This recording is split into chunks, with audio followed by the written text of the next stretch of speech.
አርዕስተ ዜና። የአረንጓዴ አሻራ ልማት ለኢጋድ አባል ሀገራትና ለቀጠናው የአየር ንብረት ለውጥ አስተዋጽኦ ማበርከቱ ተገለጸ። ከ400 በላይ ዶሮዎች ጤናማ ባልሆነ መንገድ ታርደው ሊሸጡ ሲሉ በቁጥጥር ስር መዋሉን ባለስልጣኑ አስታወቀ። ከውጭ በጊኒ ቢሳው ኡማሮ ሲሲኮን ጨምሮ 12 እጩዎች ለፕሬዝዳንትነት ይፎካከራሉ ተባለ።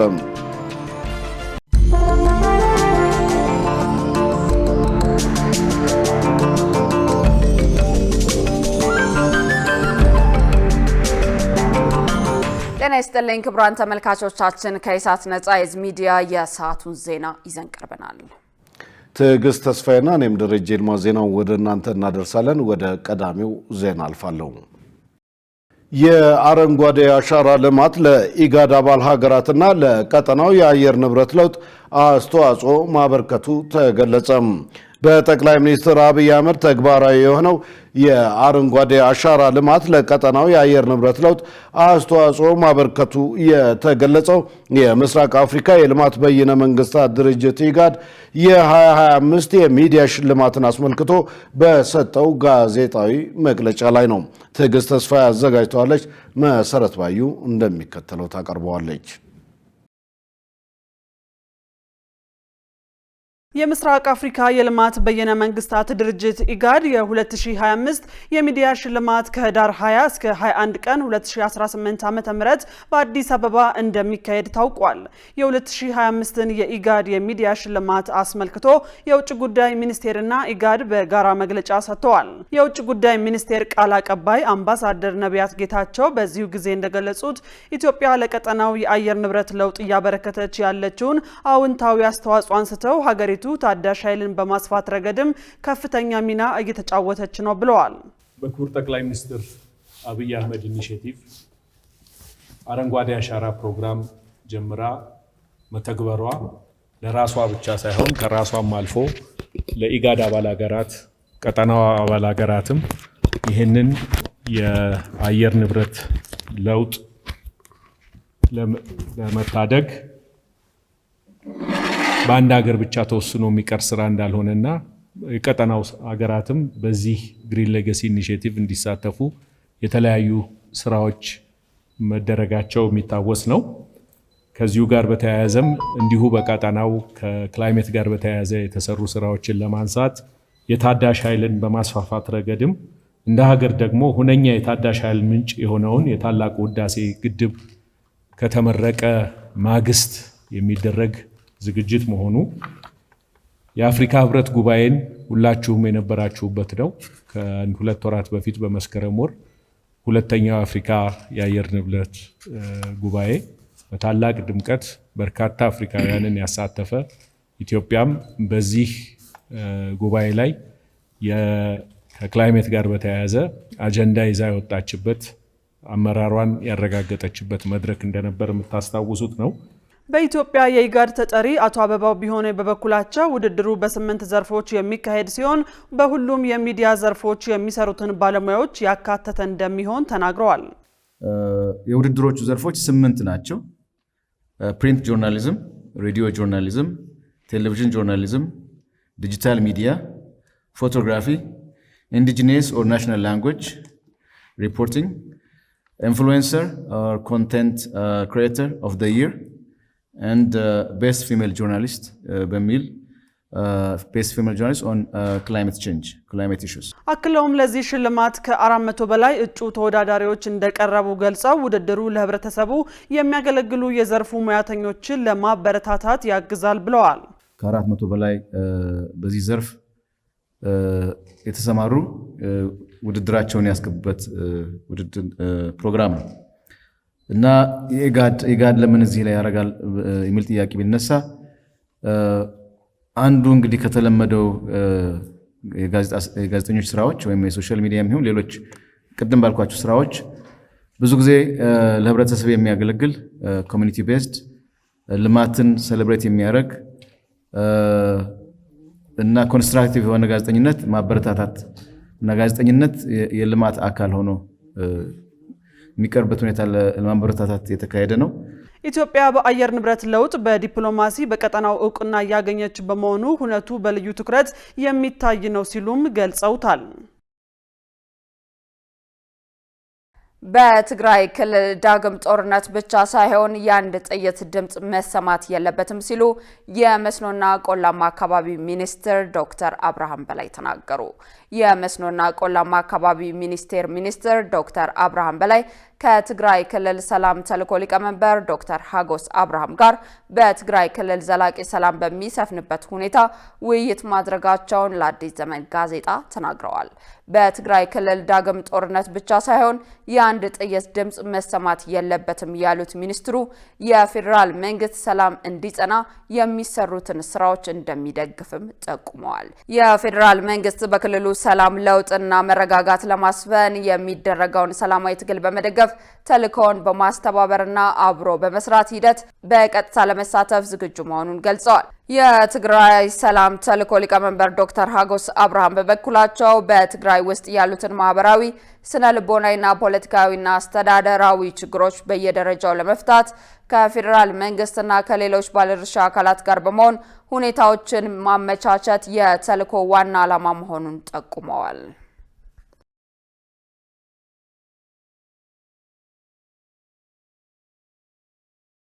የኢትዮጵያ ዩኒቨርሲቲ የማበልጸጊያ ማዕከላት ጥምረት ተቋቋመም። የትምህርት ሚኒስቴር የኢትዮጵያ ዩኒቨርሲቲ የማበልጸጊያ ማዕከላትን ጥምረት በዛሬው ዕለት በይፋ አቋቁሟል። የጥምረቱ ዓላማ የዩኒቨርሲቲዎችን የተናጠል ጥናትና ምርምሮች በማበልጸግ በጋራ ወደ ገበያ ማውጣትና ማሳደግ እንደሆነ በወቅቱ ተነግሯል። የዩኒቨርሲቲዎች የምርምርና የቴክኖሎጂ ሽግግር ማበልጸጊያ ማዕከሎች ደረጃቸውን የጠበቁ እንዲሆኑ እገዛ ያደርጋልም ተብሏል። እንዲሁም ዩኒቨርሲቲዎች በዘላቂነት ለሀገር ኢኮኖሚና ለሰው ኃይል ልማት የበኩላቸውን አስተዋጽኦ እንዲያበረክቱ በማድረግ ረገድ ትልቅ ሚና እንደሚኖረው ተመልክቷል። የትምህርት ሚኒስቴር የከፍተኛ ትምህርት ልማት ዘርፍ ሚኒስትር ዴኤታ ኮራ ጡሽኔ በዚሁ ወቅት እንዳሉት ዩኒቨርሲቲዎች የፈጠራ ሀሳብ መፍለቂያ በመሆናቸው የጥምረቱ መቋቋም ያግዛቸዋል። የጥምረቱ መቋቋም ዩኒቨርሲቲዎች ያላቸውን ውስን ሀብት በጋራ ከፍ ወዳለ ደረጃ እንዲያደርሱና በጋራ እንዲጠቀሙ የሚያስችል መሆኑን ተናግረዋል። ከዚህ በተጨማሪ በምርምር ማዕከላት ሀሳቦች ከተረጋገጡ በኋላ ወደ ማበልጸጊያ ማዕከላቱ ገብተው ወደ ከፍተኛ ደረጃ እንዲደርሱ እንደሚያደርግ ተናግረዋል።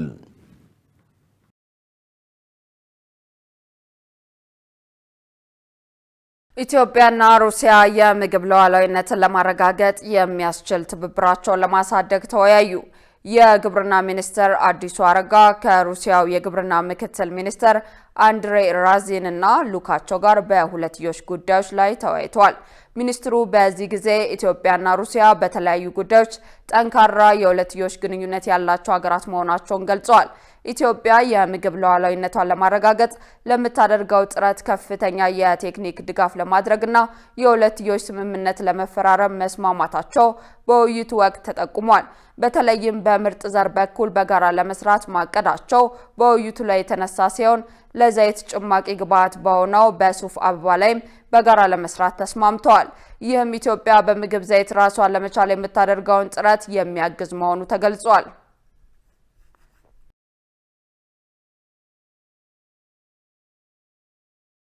ከ400 በላይ ዶሮዎች ጤናማ ባልሆነ መንገድ ታርደው ሊሸጡ ሲሉ በቁጥጥር ስር መዋሉን ባለስልጣኑ አስታወቀ። የአዲስ አበባ ከተማ ምግብና መድኃኒት ቁጥጥር ባለስልጣን እንዳስታወቀው ከአንድ ድርጅት ብቻ ከ400 በላይ ዶሮዎች ጤናማ ባልሆነ መንገድ ታርደውና ተበልተው ሊሸጡ ሲሉ ተይዘዋል። በተጨማሪም እንስሳትን ባልተፈቀደ መንገድ አርደው ለሽያጭ የሚያቀርቡ ተቋማትና ግለሰቦች መኖራቸውን አመልክቷል። ሰላማዊት ሙሉጌታ ተጨማሪ አላት። የአዲስ አበባ ከተማ አስተዳደር የምግብና መድኃኒት ቁጥጥር ባለስልጣን በገበያ ላይ በሚያደርገው ክትትልና ቁጥጥር መሰረት በ2018 በጀት ዓመት የመጀመሪያው ሩብ ዓመት ውስጥ ከአንድ ድርጅት ብቻ 425 ዶሮዎች ጤናማ ባልሆነ መንገድ ታርደውና ተበልተው ለህብረተሰቡ ሊሸጡ ሲሉ አግኝቶ በቁጥጥር ስር መዋሉን አስታውቋል። የባለስልጣኑ የምግብና ጤና ነክ ተቋማት ዳይሬክተር አቶ እስጢፋኖስ ጌታቸው ለኢሳት እንደገለጹት እርምጃ የተወሰደበት ተቋም የንግድ ፍቃድ የሌለው መሆኑም ታውቋል።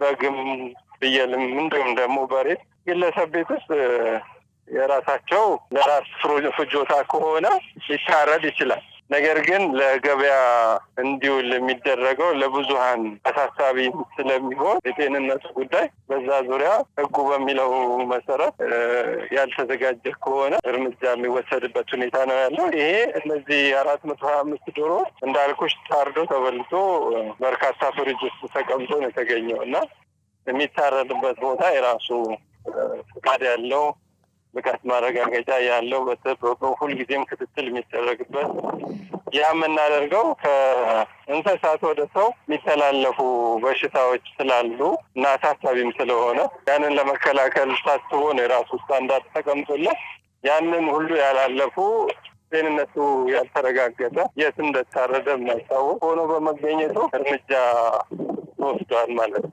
ተቋም ነው ትንሽ ያልተፈቀደለት ማለት ነው። ፍቃድ የሌለው ግለሰብ ሱቅ ውስጥ ተገኘውና ዳይሬክተሩ አክለውም ለእርድ የሚቀርቡ እንስሳት ከምርመራ ጀምሮ ወደ ልኳንዳ ቤት ገብተው ለምግብነት እስኪውሉ ድረስ ቁጥጥር እንደሚደረግ ተናግረዋል። ይሁን እንጂ በህገወጥ መንገድ የታረዱ የእንስሳት ውጤቶችም ወደ ልኳንዳ ቤት የሚገቡበት አጋጣሚ መኖሩን ገልጸዋል። እንደዚህ አይነት በየጓሮ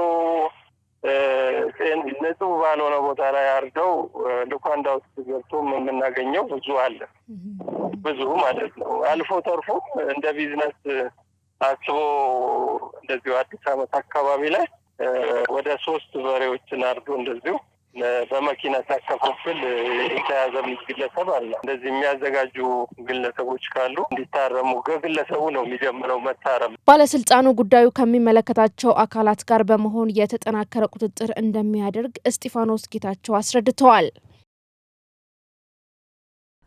ክቡራን ተመልካቾቻችን ከኢሳት ነጻ ሚዲያ ዜናዎቻችን አሁንም እንደቀጠሉ ናቸው። በቀጣይነት የቢዝነስና ኢኮኖሚ መረጃዎችን ወደ እናንተ እናደርሳለን። ባልደረባችን መሰረት ባዩ እየጠበቀችን ነው።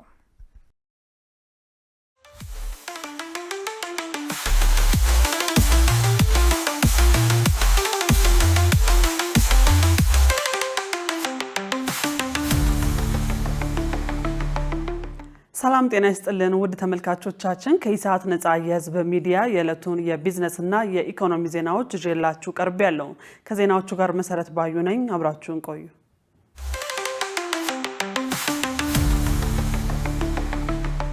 የኢትዮጵያ አየር መንገድ ምቾት ያላቸው የቢዝነስ ክፍል መቀመጫዎችን ለማቅረብ የግዢ ስምምነት ተፈራረመ።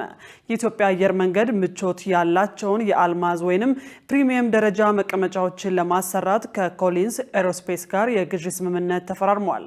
እነዚህ ምቹ የቢዝነስ ክፍል መቀመጫዎች አየር መንገዱ በቅርቡ ላዘዛቸው የኤርባስ A350 እና ቦይንግ 737 ማክስ አውሮፕላኖች የሚገጣጠሙ ናቸው ተብሏል። 56737 ማክስ አውሮፕላኖች ከኮሊንስ የአልማዝ የቢዝነስ ክፍል መቀመጫዎች የሚሰራላቸው ሲሆን ይህም ለአውሮፕላኖቹ ውበት፣ ለረጅም ርቀት ደንበኞች ደግሞ ምቾት ይጨምራል ተብሏል። የኢትዮጵያ አየር መንገድ ግሩፕ ኦፕሬቲንግ ዋና ኦፊሰር ረታ መላኩ አየር መንገዱ ደንበኛን ያማከለ አየር መንገድ እንደመሆኑ መጠን የደንበኞቹን የበረራ ላይ ምቾት የሚጨምር ስምምነት ከኮሊንስ ኤሮስፔስ ጋር በመፈራረሙ ደስተኛ መሆናቸውን ተናግረዋል። በኮሊንስ ኤሮስፔስ የደንበኞችና የንግድ ልማት ምክትል ፕሬዝዳንት ሲንቲያ ሙክሎቪች በበኩላቸው የኮሊንስ ፕሪሚየም የቢዝነስ ደረጃ መቀመጫዎች አየር መንገዱን የሚመጥን ጥራት ያላቸውና የደንበኞችን ምቾቶች የሚጨምሩ ናቸው ብለዋል። የኢትዮጵያ ብሔራዊ ባንክ ለውጭ ምንዛሪ ጨረታ $420 ሚሊዮን መመደቡን አስታወቀ። ባንኩ ለ2018 ሶስተኛ ሩብ ዓመት ማለትም ከታህሳስ መጨረሻ እስከ መጋቢት ወር መጀመሪያ ባለው ጊዜ ለሚደረገው የውጭ ምንዛሬ ጨረታ 420 ሚሊዮን ዶላር መመደቡን አስታውቋል። በተጨማሪም በህዳርና በታህሳስ ወር ለሚካሄደው ጨረታ 100 ሚሊዮን ዶላር መድቤያለሁ ብሏል። ባንኩ በውጭ ምንዛሬ ገበያ ውስጥ ግልጽና ተገማች አሰራር ለማጠናከር ባለው ቁርጠኝነት መሰረት በየሩብ ዓመቱ የሚያደርገውን የጨረታ ግብይት በየጊዜው ማሳወቁን እንደሚቀጥል ባወጣው መረጃ ገልጿል። ጨረታው በየ2 ሳምንት እንደሚካሄድም ተገልጿል። ከቡና ወጪ ንግድ ከ762 ሚሊዮን ዶላር በላይ ገቢ መገኘቱ ተገለጸ። በ2018 በጀት ዓመት ባለፉት 3 ወራት ውስጥ ከቡና የወጪ ንግድ 762.75 ሚሊዮን ዶላር ገቢ መገኘቱን የቡናና ሻይ ባለስልጣን ገልጿል። የባለስልጣኑ ከፍተኛ የህዝብ ግንኙነት ባለሙያ ተስፋ አለማየሁ ለጋዜጣ ፕላስ እንደገለጹት በተያዘው የ2018 በጀት ዓመት የመጀመሪያ 3 ወራት ውስጥ 113542 ቶን ቡና ወደ ተለያዩ ሀገራት ተልኳል ብለዋል። ከተላከው ቡናም 762.75 ሚሊዮን ዶላር ገቢ መገኘቱን ገልጸው የተገኘው ገቢ ካለፈው በጀት ዓመት ተመሳሳይ ወቅት ጋር ሲነጻጸር የ243.73 ሚሊዮን ዶላር ብልጫ እንዳለው አስታውቀዋል። ኢትዮጵያ የቡና ምርቷን ወደ ጀርመን፣ ሳውዲ አረቢያ፣ ቤልጂየም እና ሌሎች ሀገራት እየላከች የወጪ ንግዷን እያሳደገች ነው ብለዋል። የጋምቤላ ክልል 2798 ኪሎ ግራም የተጣራ ወርቅ ለብሔራዊ ባንክ አቀረበ። በክልሉ ባለፉት 4 ወራት ለብሔራዊ ባንክ የገባው የወርቅ ምርት መጠን ከእቅዱ ከ673 ኪሎ ግራም ብልጫ ያለው መሆኑን የክልሉ የማዕድን ልማት መስሪያ ቤት ገልጿል። የጋምቤላ ክልል ማዕድን ሀብት ልማት ዋና ዳይሬክተር ኡጁሉ ጊሎ ለኢዜአ እንደገለጹት እንደ ሀገር ለብዝሃ ኢኮኖሚ ተብለው ተለይተው በልዩ ትኩረት እየተሰራባቸው ከሚገኙት ዘርፎች መካከል አንዱ የወርቅ ማዕድን መሆኑን ተናግረዋል። በክልሉም ባለፉት 4 ወራት በዘርፉ በተከናወነው ስራ እስከ ህዳር ወር የመጀመሪያ ሳምንት ድረስ ከ2798 ኪሎ ግራም በላይ የተጣራ ወርቅ ለብሔራዊ ባንክ ገቢ ተደርጓል ብለዋል። ባለፈው 4 ወር ለብሔራዊ ባንክ የገባው ወርቅ በክልሉ በሚገኙ የዲማ፣ የኦቦቦ፣ የጋምቤላና የመንጊሺ ወረዳዎች በባህላዊ ልዩ አነስተኛና ዘመናዊ ኩባንያዎች የተመረተ መሆኑን ገልጸዋል።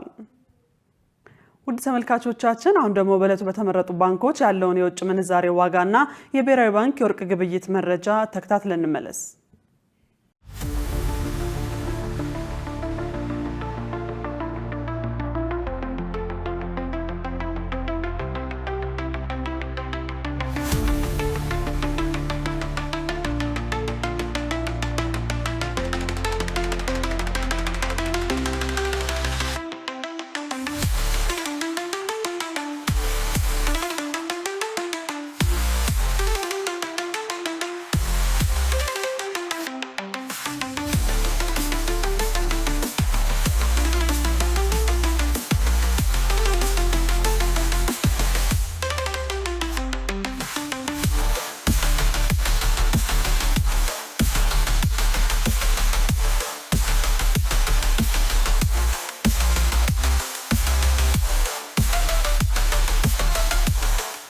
ውድ ተመልካቾቻችን ለዕለቱ ያዝናቸው የቢዝነስና የኢኮኖሚ ዜናዎች በዚሁ ተጠናቀዋል። ወደ ቀሪዎቹ ዜናዎች እንመለስ።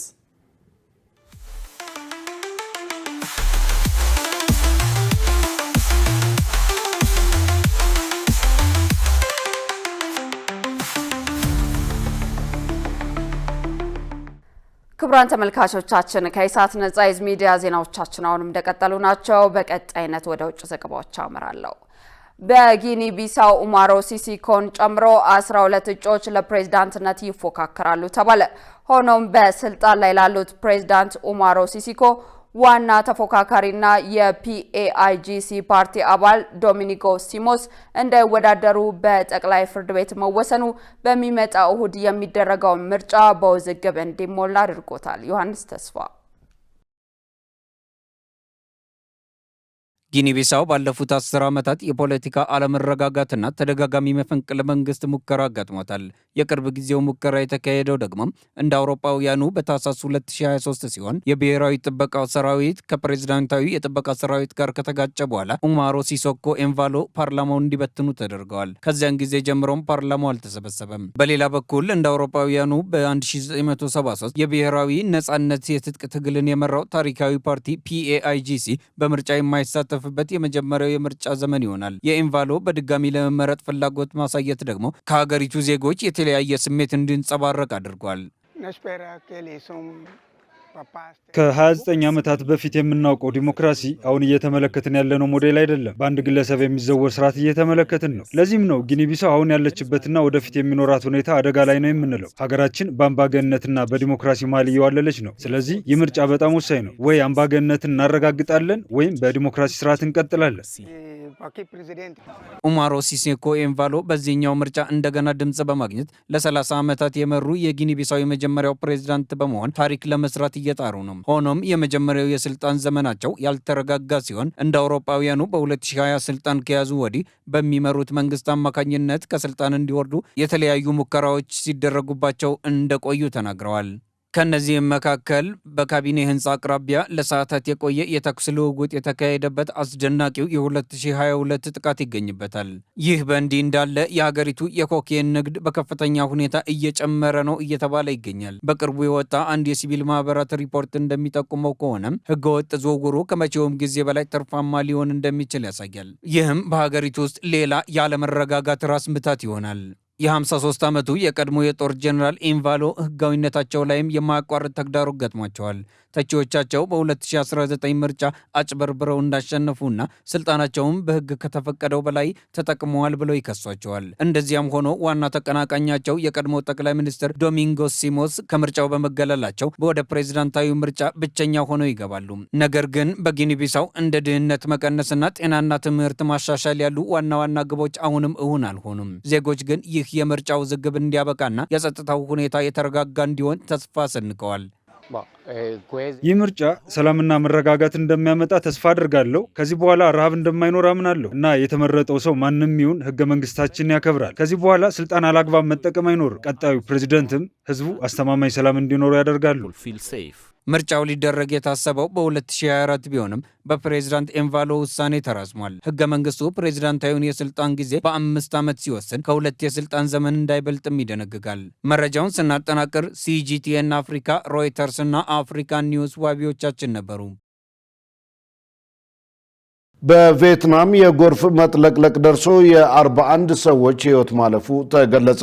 በደረሰው የጎርፍ መጥለቅለቅ አደጋ ቢያንስ 41 ሰዎች ሲሞቱ እስካሁን ድረስ የጠፉ 9 ሰዎች ፍለጋ ቀጥሏል ተብሏል። ይህ የጎርፍ መጥለቅለቅ ከ52,000 በላይ ቤቶችን ሲያሰጥም የንግድ ተቋማትንም ከአገልግሎት ውጪ አድርጓል። ግማሽ ሚሊዮን የሚሆኑ ቤተሰቦችን ቤት አልባ አድርጓቸዋል። በ10 ሺዎች የሚቆጠሩ ነዋሪዎችም አካባቢያቸውን ለቀው ተሰደዋል ተብሏል። በአንዳንድ አካባቢዎች የዝናቡ መጠን ባለፉት 3 ቀናት ውስጥ ከ1.5 ሜትር ያለፈ ሲሆን በአንዳንድ ቦታዎች ደግሞ በ1993 ከተከሰተው ከፍተኛ መጠን የነበረውን 5.2 ሜትር እንኳ ሳይበልጥ አይቀርም ተብሏል። በቅርብ ወራት ውስጥ ቪየትናም በአስከፊ አየር ሁኔታ ክፉኛ መመታቷ ይታወሳል። ካልማጊ እና ቡዋሎይ የተባሉ 2 አውሎ ነፋሶች በጥቂት ሳምንታት ልዩነት ውስጥ አስከፊ ሞትና የንብረት ጥፋት አስከትለው ነበር። እንደ አገሪቱ መንግስት መረጃ በዚህ በተገባደደው የፈረንጆቹ ዓመት ከጥር እስከ ጥቅምት ባለው ጊዜ ውስጥ በቪየትናም በተከሰቱ የተፈጥሮ አደጋዎች የደረሰው ጉዳት መጠን $2 ቢሊዮን እንደሚገመት ቢቢሲ ዘግቧል።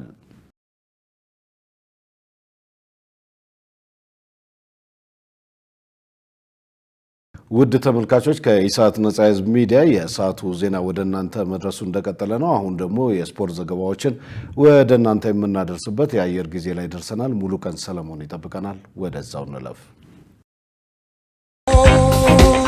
ለጤንነት ለምርት ለወዳጅነት ሰላም ጤና ይስጥልን ተመልካቾቻችን፣ ከኢሳት ነጻ የህዝብ ሚዲያ ለዕለቱ ያዘጋጀናቸውን ስፖርታዊ መረጃዎች ይዘን ቀርበናል። ከመረጃዎቹ ጋር ሙሉቀን ሰለሞን። በ2025 የአፍሪካ ብስክሌት ሻምፒዮና ኢትዮጵያ የመጀመሪያውን ወርቅ ሜዳሊያ ያገኘች። ኢትዮጵያ በዓመቱ የአፍሪካ ብስክሌት ሻምፒዮና በጽጌ ካሳይ አማካኝነት የመጀመሪያውን ወርቅ ሜዳሊያ አግኝታለች። በኬንያ ኳሌ ከተማ እየተካሄደ በሚገኘው የ25 የአፍሪካ ብስክሌት ሻምፒዮና የግል የሰዓት ሙከራ ውድድር አምና በተመሳሳይ ውድድር የናስ ሜዳሊያና በጎዳና ውድድር አራተኛ የወጣችው የ17 ዓመቷ ጽጌ ካሳይ ውድድሩን በበላይነት በማጠናቀቅ ለኢትዮጵያ የመጀመሪያውን ወርቅ ሜዳሊያ አስገኝታለች። ሌላኛዋ ኢትዮጵያዊ ትራይል ግንባቶ ደግሞ አራተኛ ደረጃ በመያዝ አጠናቃለች። በ25 የአፍሪካ ብስክሌት ሻምፒዮና 30 ሀገሮች የሚሳተፉ ሲሆን ኢትዮጵያ በሁለቱም ጾታዎች በ10 ብስክሌተኞች ተወክላለች። ህዳር 10 የጀመረው ውድድር ህዳር 14 2018 ዓ.ም ይጠናቀቃል። ታላቁ ሩጫ በኢትዮጵያና ባንክ ኦፍ አሜሪካ የአጋርነት ስምምነት ተፈራረሙ። ታላቁ ሩጫ በኢትዮጵያና ባንክ ኦፍ አሜሪካ እንደ አውሮፓውያን አቆጣጠር ከ2026 ጀምሮ አብረው ለመስራት የአጋርነት ስምምነት ተፈራርመዋል። ሁለቱ ድርጅቶች ከ2019 ዓ.ም ጀምሮ በታላቁ ሩጫ የሚዘጋጁ 3 ትልልቅ የሩጫ ሁነቶች ማለትም በዓለም አቀፍ 10 ኪሎ ሜትር ውድድር፣ የልጆች ሩጫና ቅድሚያ ለሴቶች 5 ኪሎ ሜትር ውድድር በጋራ ለመስራት መስማማታቸው ተዘግቧል። የቦስተንና የቺካጎ ማራቶኖች ስፖንሰርና ከዓለም ታላላቅ ባንኮች መካከል አንዱ የሆነው ባንክ ኦፍ አሜሪካ ወደ ኢትዮጵያ ስፖርት መግባቱ የታላቁ ሩጫ በኢትዮጵያና ዓለም አቀፋዊነት ይበልጥ እንደሚያሰፋው ተነግሯል። በዓለም ዋንጫ ማጣሪያና በወዳጅነት ጨዋታ ምክንያት ተቋርጠው የነበሩት የሊግ ጨዋታዎች ከዛሬ ጀምሮ መካሄድ ይጀምራሉ። በዚህም መሰረት የ12ኛ ሳምንት የእንግሊዝ ፕሪሚየር ሊግ መርሃ ግብር ነገ ቅዳሜ በርንሌይ ከቸልሲ ከቀኑ 9:30 ላይ በሚያደርጉ ጨዋታ ይጀምራል። በአጠቃላይ በሊጉ ነገ 7 ጨዋታዎች ይደረጋሉ። እነዚህም ሊቨርፑል ከኖቲንጋም፣ በርንማውዝ ከዌስትሃም፣ ወልቭዝ ከክሪስታል ፓላስ፣ ብራይተን ከብሬንትፎርድ፣ ፉላም ከሰንደርላንድ በተመሳሳይ ከቀኑ 12 ሰዓት ላይ ሲጫወቱ፣ ኒውካስል ከማንቸስተር ሲቲ ምሽት 2:30 ጀምሮ ይገናኛሉ። እሁድ ሊድስ ካስቶን ቪላ ከቀኑ 11 ሰዓት ላይ ሲጫወቱ፣ አርሰናልና ቶተናምን የሚያገናኘው የለንደን ደርቢ ጨዋታ ምሽት 1:30 ላይ ይጀምራል። የሳምንቱ መርሃ ግብር ሰኞ ምሽት 5 ሰዓት ላይ ማንቸስተር ዩናይትድ ከኤቨርተን በሚያደርጉ ጨዋታ ይጠናቀቃል። የስፔን ላሊጋ 13ኛ ሳምንት መርሃ ግብር ደግሞ ዛሬ ምሽት 5 ሰዓት ላይ ቫሌንሺያ ከሌቫንቴ በሚያደርጉ ጨዋታ ይጀምራል። ነገ ባርሴሎና ከአትሌቲክ ክለብ ከቀኑ 12:15 ጀምሮ ሲጫወቱ፣ እሁድ ሪያል ቤስ ከዢሮና ከቀኑ 12:15፣ ሄታፌ ከአትሌቲኮ ማድሪድ ከምሽቱ 2:30፣ ኤልቼ ከሪያል ማድሪድ እና ስፓኞል ከሴቪያ ከምሽቱ 5 ሰዓት ላይ ይጫወታሉ። በጣሊያን ሴሪ 12ኛ ሳምንት መርሃ ግብር ደግሞ ትላልቅ የሚባሉት ቡድኖች እርስ በርስ የሚያደርጓቸው ጨዋታዎች ይጠበቃሉ። ከነዚህም መካከል ነገ ቅዳሜ ፊዮሬንቲና ከጁቬንቱስ ምሽቱ 2 ሰዓት፣ ናፖሊ ከአትላንታ ምሽት 4:45 ጀምሮ ይጫወታሉ። እሁድ ምሽት 4:45 ላይ በደርቢ ዴላ ማዶኒና ኢንተር ሚላን ከኤሲ ሚላን በሳንሲሮ ይገናኛሉ።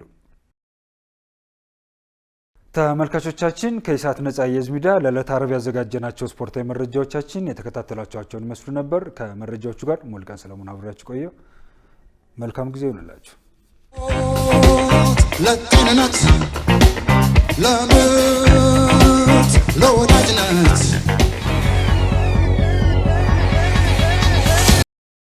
ክቡራን ተመልካቾቻችን ከኢሳት ነጻ የህዝብ ሚዲያ ለሰዓቱ ያዝናቸው ዘገባዎች በዚሁ ተጠናቀዋል። ትዕግስት ተስፋዬና እኔም ደረጀ ልማ ዜናውን ወደ እናንተ አደረስን። ከቀሪ የኢሳት ዝግጅቶች ጋር ሰናይ ጊዜ